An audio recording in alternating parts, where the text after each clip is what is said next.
Armando Fernández Steinco es profesor de la Facultad de Ciencias Políticas y Sociología de la Complutense, economista, sociólogo, historiador con formación alemana y acaba de publicar La economía ilícita en España, en Alianza Editorial, casi 600 páginas, una monumental obra donde ha estudiado durante más de una década los flujos de la economía ilícita española a partir de fuentes primarias, ¿no? De hechos probados en unas 500 sentencias, con documentos judiciales, con 120 entrevistas, con 45 bases de datos oficiales, más la bibliografía al uso. Armando, gracias por este monumental esfuerzo y por acompañarnos aquí en la frontera.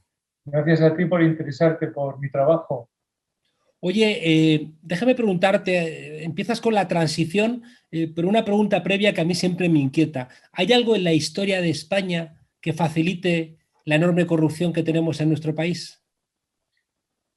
La corrupción es un fenómeno amplio, pero la corrupción urbanística es un fenómeno extraordinario en España y tiene raíces históricas que yo creo que son incomprensibles si no se estudia la presencia de estas prácticas en los tiempos del franquismo. Creo que la corrupción urbanística es uno de los grandes recordatorios de dónde venimos, ¿no? Y se ha consolidado como una práctica bastante trillada, conocida, basada en redes informales en muchísimos ayuntamientos. Sí. Yo quería irme un poquito más atrás, ¿no? A la España de la picaresca, a un estado débil, a un estado, bueno, pues clientelar, centralista y que ha estado controlado por una élite poca amiga de la democracia. Bueno, efectivamente, ¿no? Lo que pasa es que ahí yo no sé si España es tan excepcional, el siglo XIX es un siglo muy especial. Es verdad que en España el Estado no consiguió, se creó un Estado, se intentó construir un demos, pero sin financiación. El Estado español ha estado siempre en bancarrota o con muchos problemas de financiación. Y la fiscalidad es muy importante para entender la corrupción urbanística, ¿no? Las pequeñas, los ayuntamientos han recurrido tradicionalmente ya en el siglo XIX a prácticas ilícitas para financiarse, ¿no? Porque no había una financiación, digamos, regular, ¿no? Y la economía sumergida hoy en día pues, tiene también mucho que ver con esas conductas. Y eso efectivamente se remonta a una situación fiscal anterior que contrasta pues, con la grandilocuencia, ¿no? Con la que se ha construido este Estado. Era un Estado pues, económicamente con pies de barro y en la época de Franco era igual. ¿No? El Estado estaba omnipresente, la policía estaba por todas partes, había un peso enorme, ¿no? De las fuerzas policiales, un ejército absolutamente inflado, pero el presupuesto español, el presupuesto público español ha sido siempre muy, muy bajo, más bajo incluso que en Portugal, ¿no? Es un dato increíble, ¿no? Del 15% del Producto Interior Bruto en el año 65, en pleno desarrollismo, mientras que Portugal sumaba un 17%. Por tanto, efectivamente, la fiscalidad es muy importante, la falta de fiscalidad o la fiscalidad débil es muy importante para entender estas prácticas corruptas en España. Tú dejas muy claro en el libro que los delitos más numerosos son los de los llamados de cuello blanco, ¿no? Que de la cifra que has calculado, 60.500 millones, el 88% pertenecen a estos delitos de cuello blanco, mientras que apenas 8.200 millones serían de esos delitos de cuello azul. Déjame preguntarte uno a uno por estos delitos y a ver si telegráficamente puedes hacernos un resumen de cada uno de ellos. En primer lugar, la malversación de caudales como el gran delito. Sí, esto es una de las causas de la corrupción, 23.000 millones. Ese es el gran dinero que pasa de nuestros impuestos a bolsillos privados. ¿Y en qué Sobre todo a consiste la través de malversación? ayuntamientos. ¿En qué consiste la malversación de caudales? Pues es desviar fondos ahí donde no tienen que estar. Un dinero dedicado a pagar funcionarios públicos en los ayuntamientos o a pagar las aceras, ¿no? Acaban en un porcentaje muy alto en los bolsillos de empresas privadas, en su mayoría las empresas que normalmente hacen estas obras y también una parte mucho más pequeña, pero importante también, en los bolsillos individuales privados de los que administran estos caudales. ¿Estarían aquí esto que ha constituido la red Gürtel y la púnica de entregar obra pública con sobrecostes a cambio de mordidas. Efectivamente, esos son los famosos sobrecostes, aunque muchas de esas tramas son pluriofensivas, es decir, hay muchos delitos implicados, pero la malversación está casi siempre metida ahí. Sí. Delito también contra la hacienda pública, los grandes delitos fiscales. Bueno, la evasión fiscal es una cosa, la evasión fiscal en general, pero cuando la evasión fiscal es muy alta en España, por encima de 120.000 euros al año y por delito, es decir, hay que ser realmente un gran delincuente fiscal, un gran evasor fiscal para ser un delincuente fiscal en España, suma una cantidad que en España pues, asciende a 20.000 millones de euros, según mis cálculos, ¿no? Eso no es todo el dinero que se evade fiscalmente, sino la parte, digamos, penalmente incriminable de la evasión fiscal en España. Señalas también delitos contra la ordenación del territorio. Bueno, esta es la joya de la corona de la corrupción española, ¿no? Eso es un dinero que se acumula. Yo he hecho un primer intento de calcular económicamente su valor, pero el grueso de las consecuencias de la producción urbanística no se puede calcular, porque son, digamos, valores intangibles que se pierden para siempre, como el urbanismo sostenible, como un paraje, como un paisaje, como una costa que deja de, digamos, estar al servicio del interés general, a pesar de que las leyes lo protegen, y que se convierten en fuente de ingresos para personas particulares o empresas particulares, sobre todo, ¿no? Entonces, eso es básicamente el patrimonio inmobiliario público, tangible e intangible, que perdemos todos los españoles y que acaban en los bolsillos y las arcas sobre todo en la contabilidad empresarial de las empresas, en este caso casi todas de la construcción o inmobiliarias. Cierras estos delitos de cuello blanco con el desvío de subvenciones, las estafas, los pagos de dádivas o los cohechos. Efectivamente, los cohechos es una cantidad pequeñita, pero es una palanca muy importante de dinero que representa un 1%, un 2, un 3, depende, ¿no?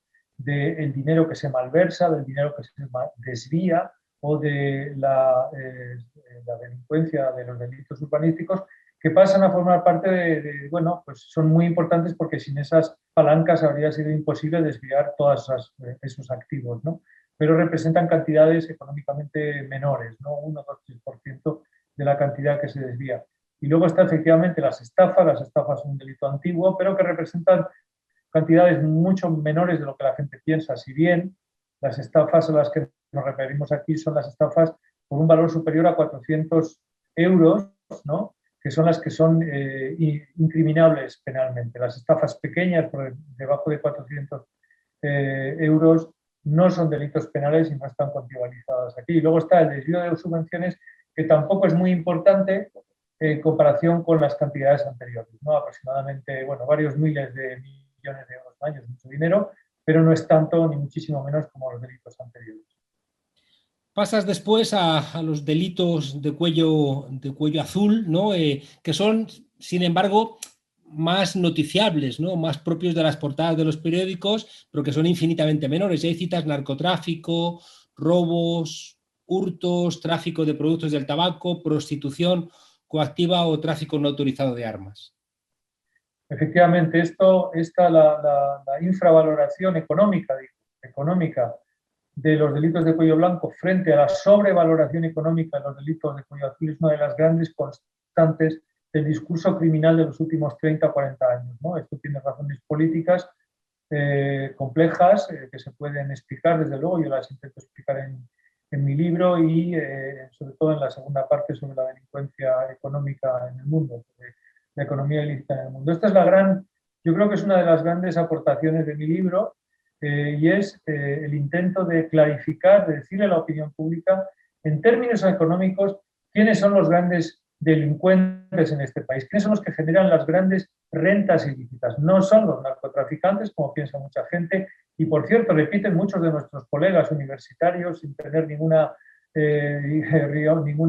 pista ni haber investigado nada, repitiendo un discurso que es un discurso muy conservador, pero que ellos repiten y que afecta mucho a los países latinoamericanos, a los que se les acusa, a los países productores como Colombia, o los países de tránsito como México, a los que se les acusa de estar detrás de la desestabilización del sistema financiero. Se les acusó en un momento, ¿no? Incriminando y criminalizando a esos países a pesar de que generan cantidades muchísimo más pequeñas, absolutamente incapaces de desestabilizar el sistema financiero del sistema financiero mundial, lo cual no quiere decir, obviamente, que en determinados ayuntamientos, en determinadas zonas, en determinadas comarcas, sea un dinero que, aunque pequeño, desde el punto de vista internacional, ¿no? De las grandes finanzas ilícitas, aunque no muy importante, sea muy decisivo porque se trata de comarcas periféricas que pueden alterar estos dineros, su economía, sus formas de vida y por supuesto, también su violencia, ¿no?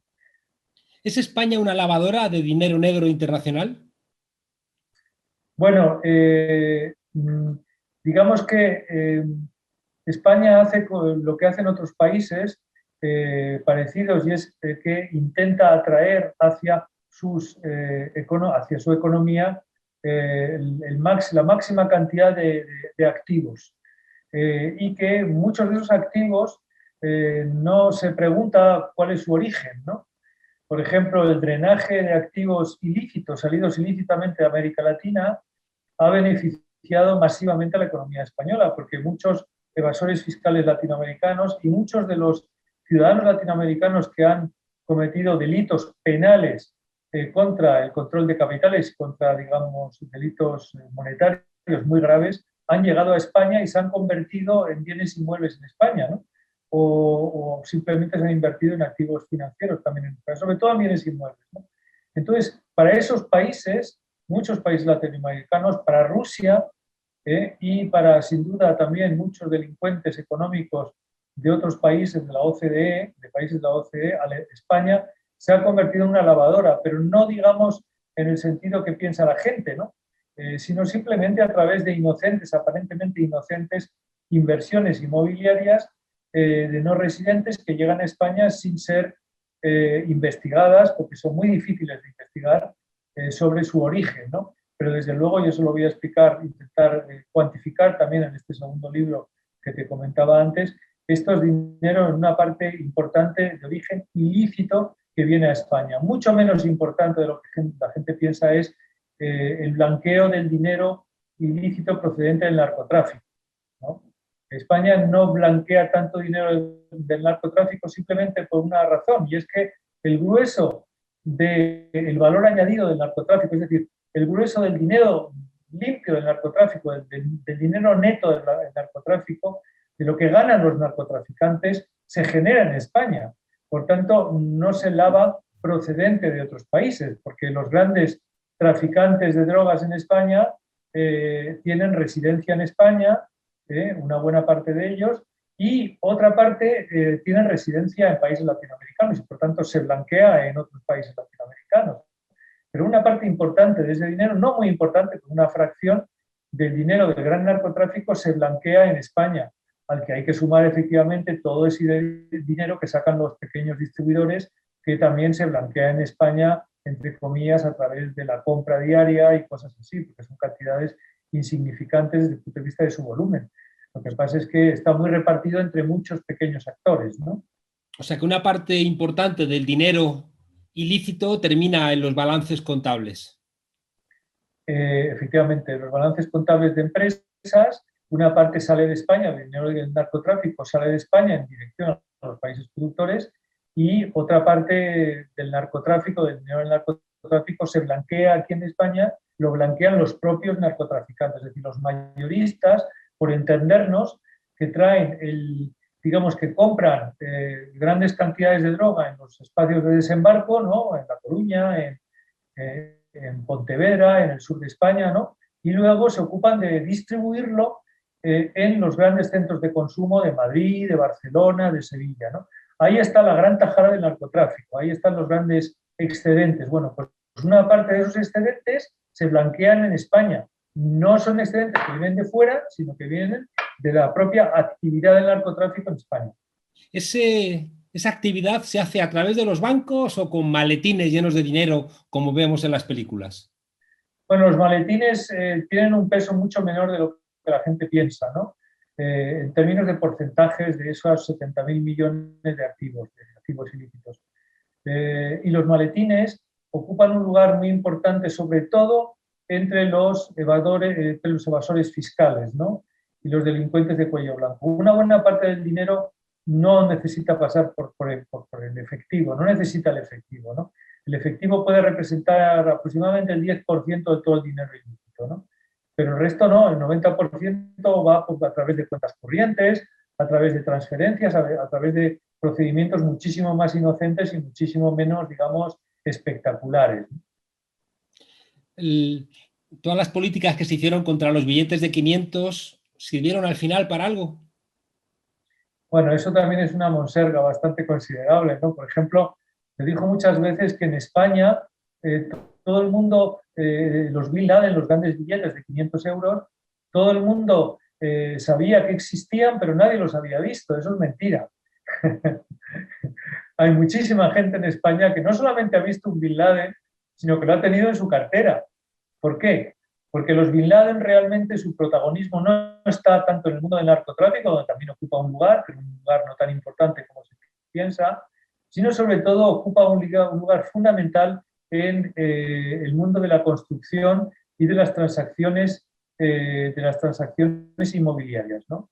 Es decir, hay muchos más Bin Ladenes en los despachos de los notarios por los que han pasado, en unos apartes que muchos notarios durante muchísimos años han tolerado, ¿no? Porque un porcentaje, 30%, un 20%, de todas las transacciones inmobiliarias entre particulares en España se han pagado con billetes de 500 euros. Y muchas de las obras de las empresas subcontratadas vinculadas al sector de la construcción, de los salarios de muchos trabajadores sumergidos de la construcción, muchos de los materiales pagados en obras legales, ¿no?, de la construcción, se han pagado y se siguen pagando, aunque ahora mucho menos, pero se han pagado masivamente con billetes de 500 euros. Ahí están ahí está la gran masa de Bin Ladenes, ¿no?, en las transacciones inmobiliarias. Tú planteas en el libro que tenemos que hablar menos de familias delincuentes y más de organizaciones delincuentes. Bueno, vamos a ver, las organizaciones criminales son también una especie de construcción discursiva de origen norteamericano, por cierto, que no se corresponde con la realidad, ¿no? El grueso de los espacios delictivos vinculados a la actividad económica, ¿no?, que son los delitos económicos que nos ocupan aquí, no están formados por organizaciones delictivas, sino por familias. Son redes familiares. Y segundo, la segunda parte de la parte, digamos, organizada de la delincuencia económica son organizaciones, efectivamente, como dices tú, pero organizaciones legales que utilizan sus infraestructuras administrativas, tecnológicas, burocráticas, comunicacionales, personales, sus conocimientos legales utilizados para administrar un ayuntamiento, por ejemplo, una corporación municipal, un partido político o una empresa legal, utilizan esas infraestructuras para cometer delitos.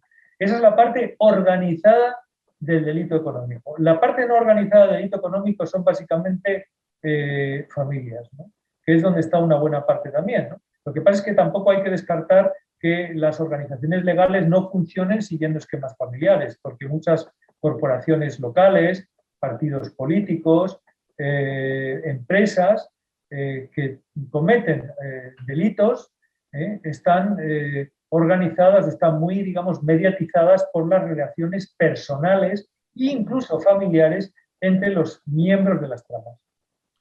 Hay una vinculación muy evidente, sobre todo en las zonas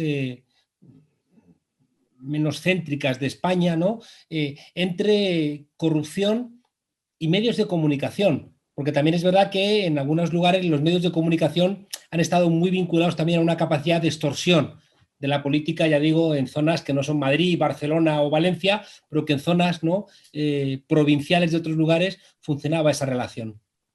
Sí, eso es muy importante. La corrupción, sobre todo la corrupción urbanística, depende de muchos actores. Tienen que participar muchas personas para que la cosa salga bien. Y además hay que crear un estado de opinión favorable a los corruptos. Eso quiere decir que los corruptos, desde hace ya mucho tiempo, y esto es conocido en el mundo de la criminología, invierten cantidades importantes en lo que podemos llamar capital simbólico, es decir, en generar una determinada imagen del delincuente y de sus prácticas y de sus formas de ver el mundo y de defenderse frente a la justicia, ¿no? Y esto incluye la financiación de medios de comunicación locales. Los medios de comunicación locales viven en un porcentaje altísimo, por ejemplo, de las constructoras, ¿no? Y a veces esos medios de comunicación son gratuitos, ¿no?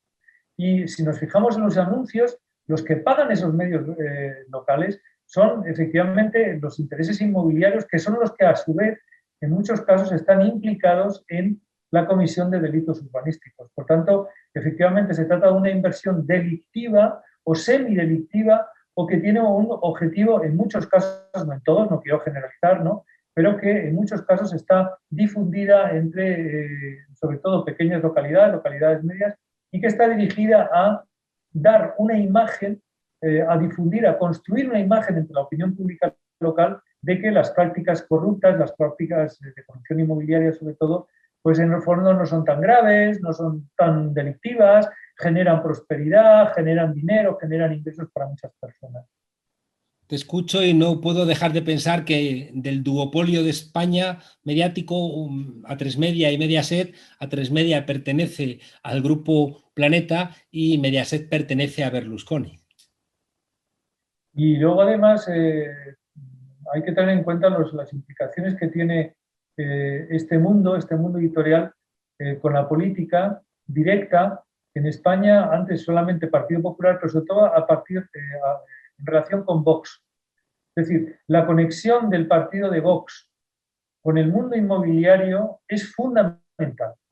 Bien porque sus votantes, una parte muy importante de sus votantes son empresarios de la construcción, pequeños empresarios de la construcción venidos a menos, o gente directamente vinculada con ellos, que sienten una rabia enorme después de la crisis del 2008 y están, digamos, agobiados porque no encuentran una salida a su sino, a su futuro.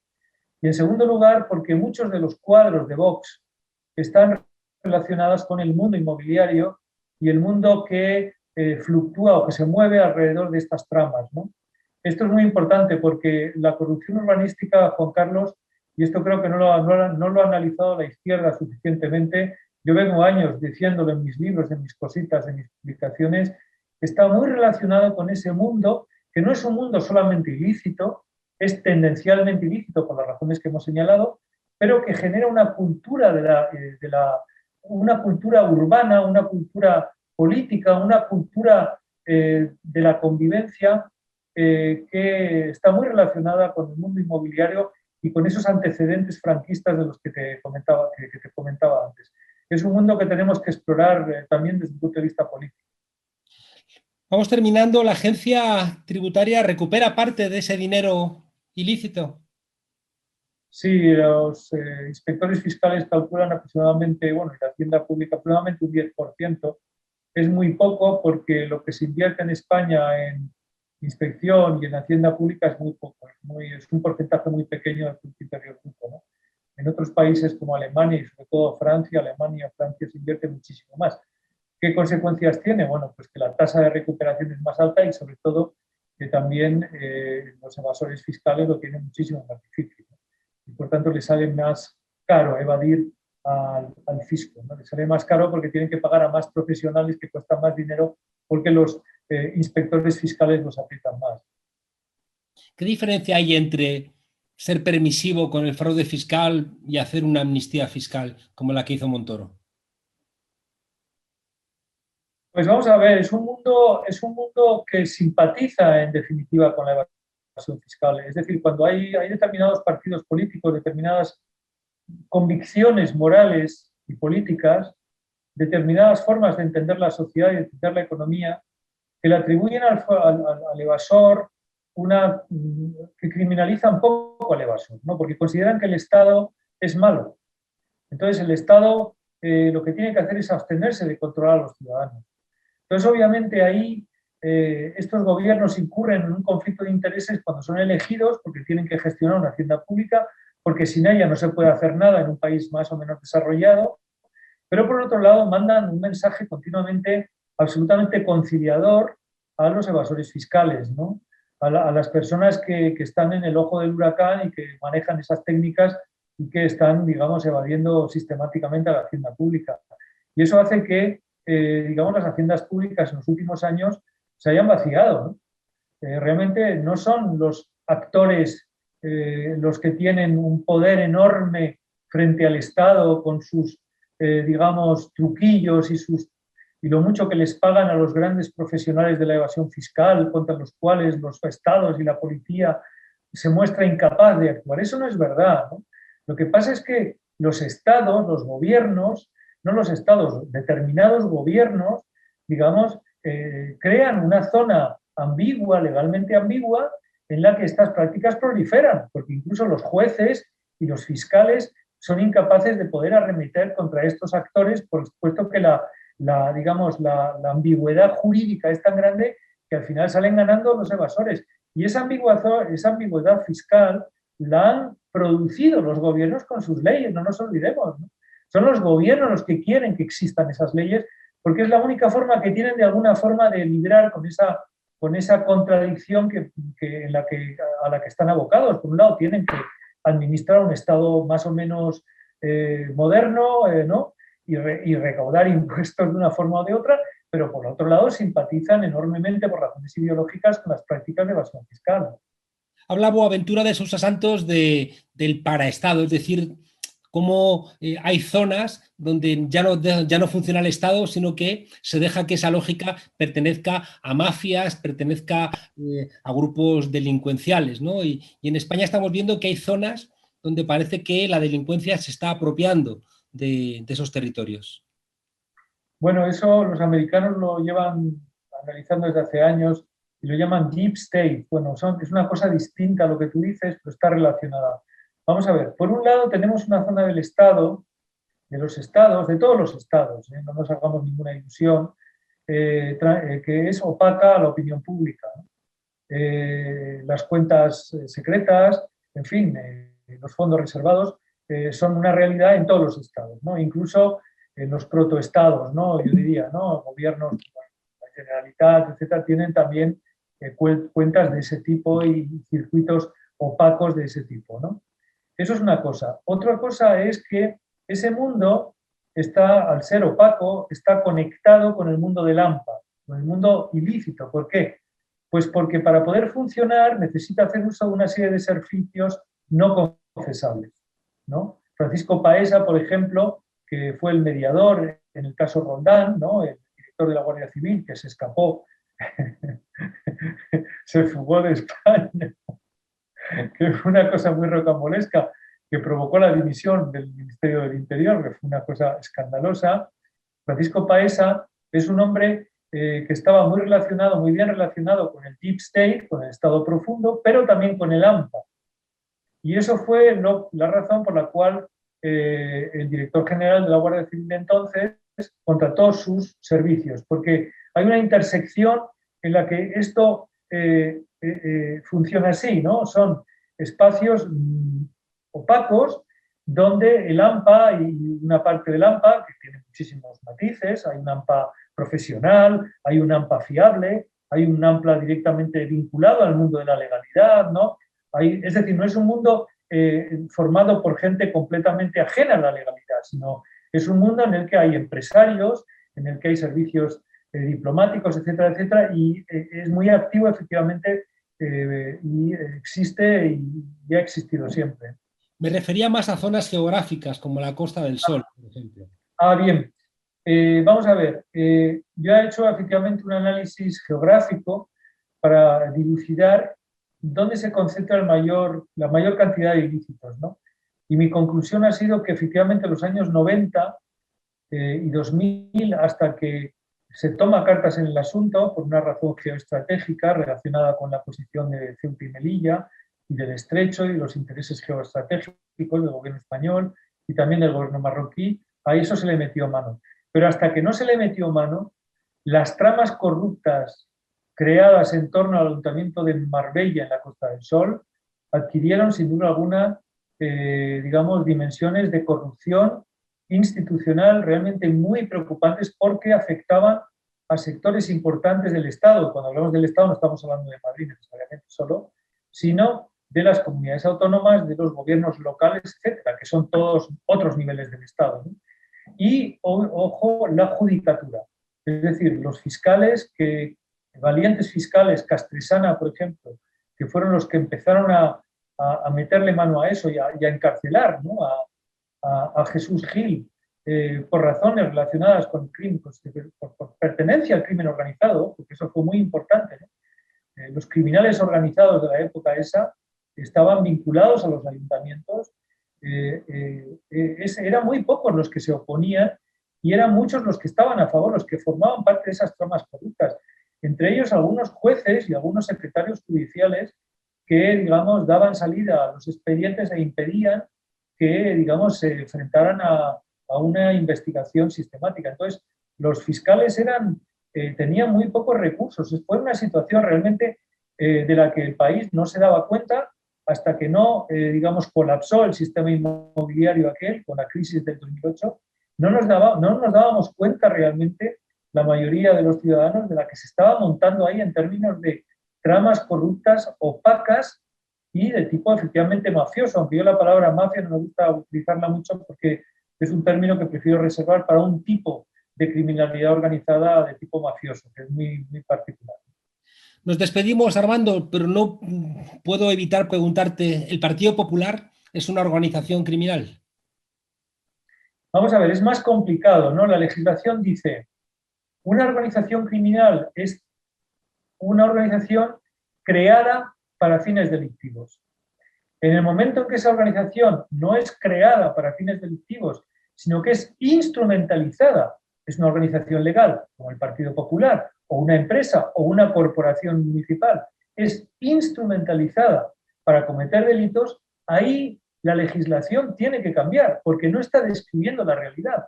Existe efectivamente una organización, son organizaciones legales, instrumentalizadas para cometer masivamente delitos. Y ahí entran algunos partidos, efectivamente, ¿no? Pero no solamente partidos, también empresas y también corporaciones municipales de otro tipo, insisto. Por tanto, lo que quiero decir para responder a tu pregunta es que la legislación, desde mi punto de vista, no está al día de la realidad del fenómeno de la criminalidad organizada. Habría que cambiarla y avanzar en ese sentido.